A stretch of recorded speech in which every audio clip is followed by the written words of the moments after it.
భారతదేశంలో ప్రతి 7గురిలో ఒకరు కిడ్నీ సమస్యతో బాధపడుతున్నారు. గత 2 దశాబ్దాలుగా కిడ్నీ సమస్యతో బాధపడే వారి సంఖ్య రెట్టింపు అవుతుంది. దేశంలో కిడ్నీ మార్పిడి అవసరమైన వారు 2 లక్షలుగా ఉన్నారు. ప్రతి సంవత్సరం కేవలం 12,000 మందికి మాత్రమే కిడ్నీ మార్పిడి జరుగుతుంది. ఈ లెక్కలన్నీ మూత్రపిండాల ఆరోగ్య సమస్య తీవ్రతను తెలియజేస్తాయి. అయితే కిడ్నీ వ్యాధి సమస్య తగ్గించుకోవడం, ఈ వ్యాధికి గల కారణాలు, కిడ్నీ సమస్య ఎలా తగ్గించుకోవాలి, కిడ్నీ సమస్యలు రాకుండా ఉండాలి అంటే ఎలాంటి జాగ్రత్తలు తీసుకోవాలి అనేది ఈ వీడియోలో చూద్దాం. కిడ్నీ సమస్యకు ముఖ్య కారణం షుగర్, బీపీ కంట్రోల్లో లేకపోవడం. కొన్నిసార్లు బీపీ తగ్గిపోవడం వల్ల, ఇన్ఫెక్షన్ల వల్ల, డెంగ్యూ, మలేరియా, హెచ్ఐవి, బ్యాక్టీరియల్ ఇన్ఫెక్షన్లు, కిడ్నీల్లో రాళ్లు, నొప్పి తగ్గడానికి వాడే పెయిన్ కిల్లర్స్, స్టెరాయిడ్ టాబ్లెట్స్ వాడడం, కొన్ని యాంటీబయాటిక్స్ వల్ల ఈ సమస్యలు వస్తాయి. ఆయుర్వేద మందులు మోతాదు తెలియకుండా వాడటం వల్ల కొన్నిసార్లు జన్యపరమైన సమస్యలకు కారణం.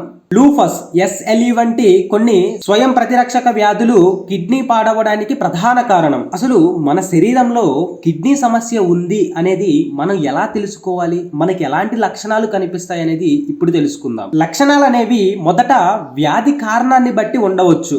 దీర్ఘకాలిక జబ్బుల వల్ల మూత్రపిండాలు పాడై ఉంటే ముందుగా ముఖం వాపు, తరువాత కాళ్ళ వాపు, ఆ తరువాత శరీరం అంతా వాపులు రావచ్చు. మూత్రం సరిగ్గా రాకపోవడం, నడిస్తే ఆయాసం రావడం, పడుకున్నా గానీ ఆయాసం రావడం వంటి లక్షణాలు కనిపిస్తాయి. ఒకవేళ మూత్రపిండాలు దెబ్బతినడానికి రాళ్లు కారణమైతే నడు నొప్పి, అక్కడ నుండి గజ్జల్లోకి నొప్పి రావడం, చలి జ్వరం, మూత్రంలో మంట వంటి లక్షణాలు ఉంటాయి. ఇతర ఏమైనా ఇన్ఫెక్షన్ల వల్ల మూత్రపిండాలు పాడై ఉంటే వాటికి సంబంధించిన వ్యాధి లక్షణాలు లేక పెయిన్ కిల్లర్స్, స్టెరాయిడ్ వంటి మందులు అధికంగా వాడటం వల్ల జరిగి ఉంటే, శరీరంలో ఎక్కడ వాపు లేకుండా మూత్రం మామూలుగానే వస్తుంటే మీరు వెంటనే వైద్యులను సంప్రదించడం చాలా మంచిది. కిడ్నీ సమస్య వల్ల వచ్చే పరిణామాలు ఎలా ఉంటాయంటే, ఒంట్లో రక్త కణాలు తయారవ్వడానికి అవసరమైన ఒక ముఖ్యమైన హార్మోన్ ఎరిథ్రోపోయిటిన్ అనేది మూత్రపిండాల్లోనే ఉత్పత్తి అవుతుంది. అందుకే మూత్రపిండాలు పాడైన వారికి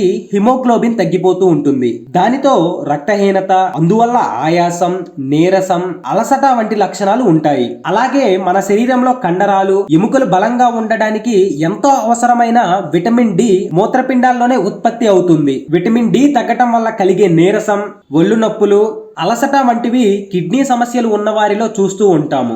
మూత్రపిండాలు మన శరీరంలో రక్తపోటును నివారించే ముఖ్యమైన అవయవాలు. కాబట్టి మూత్రపిండాల సమస్య ఉన్నవారికి రక్తపోటు అదుపులో ఉండకపోవడమే చాలా ప్రమాదం. అధిక శాతం వారు అనేక రకాల మందులు వాడవలసిన అవసరం ఉంటుంది. అయినా అప్పుడప్పుడు బీపీ హెచ్చు తగ్గుల వల్ల ఇబ్బందులు పడాల్సిన అవసరం ఉంటుంది. మూత్రం తగ్గి ఒంట్లో అధికంగా నీరు చేరడం వల్ల గుండెపై ఒత్తిడి పెరిగి గుండె సరిగ్గా పనిచేయకపోవడం, దానితో గుండె వాపు రావడం, ఆయాసం, ఊపిరితిత్తుల్లో నీరు చేరడం, దానితో ఊపిరి అందక అస్వస్థతకు గురయ్యే అవకాశం ఉంది. మన శరీరంలో రక్త ప్రసరణ బాగా అవ్వడానికి, రక్తం గడ్డ కట్టడానికైనా మూత్రపిండాలు సరిగ్గా పనిచేయడమే ముఖ్యం. అందుకే వీరిలో గుండె సంబంధిత వ్యాధులు, పక్షవాతం వచ్చే అవకాశం కూడా చాలా ఎక్కువగానే ఉంటుంది. మన శరీరంలో కిడ్నీలు ఎలా పనిచేస్తున్నాయి, అసలు సరిగ్గా పనిచేస్తున్నాయా లేదా అనేది ఇలా తెలుసుకోవచ్చు. మూత్రపిండాల సమస్యను తొలి దశలోనే గుర్తిస్తే చికిత్స ఈజీ అవుతుంది.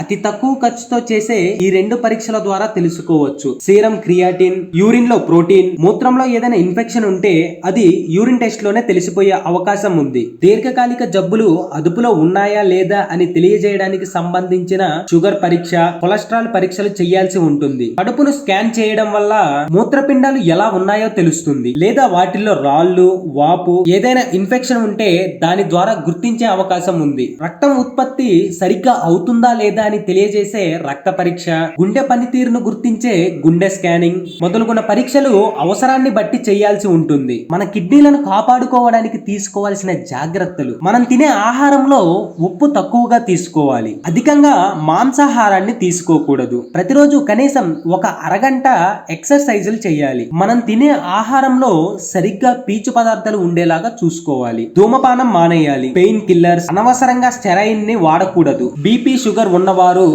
తరచుగా పరీక్షలు చేయించుకుంటూ సరైన వైద్య నిపుణుల ఆధ్వర్యంలో మందులు వాడాలి. రక్తహీనత, నీరసం, ఒళ్ళు నొప్పులు వంటి సమస్యలు ఉంటే వెంటనే వైద్యుని సహాయంతో పరీక్షలు చేయించుకోవాలి. అయితే మూత్రపిండాల సమస్య వల్ల ఆరోగ్యకరమైన ఇబ్బందులే కాక ఆర్థిక పరమైన ఇబ్బందులు కూడా పెట్టేస్తుంది. కిడ్నీ సమస్యను గుర్తించడం ఆలస్యమైతే దానికి సంబంధించిన చికిత్స చాలా ఖర్చుతో కూడుకున్నది. ఒక్కసారి డయాలసిస్ చేయాలంటే దాదాపు 2000 రూపాయల దాకా ఖర్చు అవుతుంది. వారానికి 3 సార్లు చేపించాల్సి ఉంటుంది. డయాలసిస్ చేయాలి అంటే 4 గంటల వరకు సమయం పడుతుంది. అంతేకాకుండా జీవితాంతం డయాలసిస్ చేపించుకుంటూనే ఉండాల్సి ఉంటుంది.